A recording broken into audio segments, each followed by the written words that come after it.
But you mentioned something in your book that I want to ask you about. You said that politics has become the new religion. What did you mean by that? Yeah. So when I said religion, by the way, I hope I'm not offending anybody who has a very deeply held faith. The word religion, a good synonym for that is a way of life. So for some people, their way of life is surfing. For other people, their way of life is being a dad or a parent. And for many people, their way of life was their religious practice. And what we've seen in the last 4 years, and especially the last year, was church attendance plummeted, and many people turned to politics. And when you look at politics through a slightly different lens, it's a lot like professional wrestling.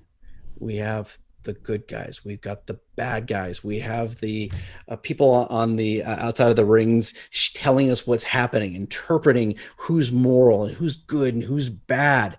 And so for a lot of people, they're now consuming 2, 3, 4, 5 hours of political content each and every day, ratcheting up their anxiety and their anger, and it's all they can talk about.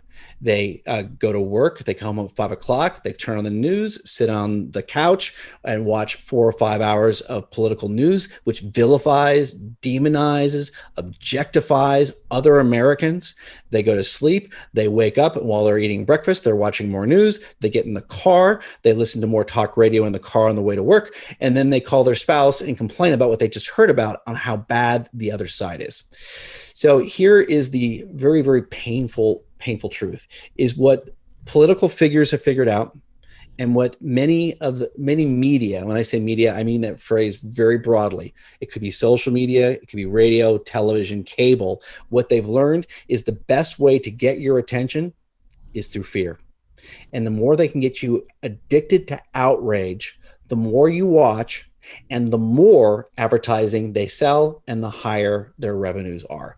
It is nothing more than outrage porn. And you're hearing that going, well, Peter, surely the media, not the media that I consume, would ever be that intentionally evil. So here's the litmus test.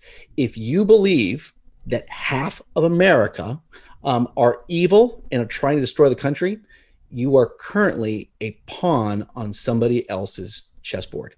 Because when you look at the data on what we actually feel on a policy point of view, we're not that far off. But what the media and political figures have done is they put us into tribes. And when we start talking about tribes, we're completely divided. When you talk about policy, we have 60 and 70 and 80% agreement on every issue, ranging from gun control to climate change to immigration. Yes, even immigration. There's, depending on which question you're asking regarding policy, it's 70-ish%. We agree on policy. What we've been taught is how to hate one another. We've been given permission to hate one another. Well, I think you're right on about, fear being a way to boost commercial airtime and to make, to sell commercial airtime, that is. I mean, they don't tell you today 350 Americans went to and from work and school and to the grocery store, and they were fine. That's not news. That's not what keeps you glued to the TV set.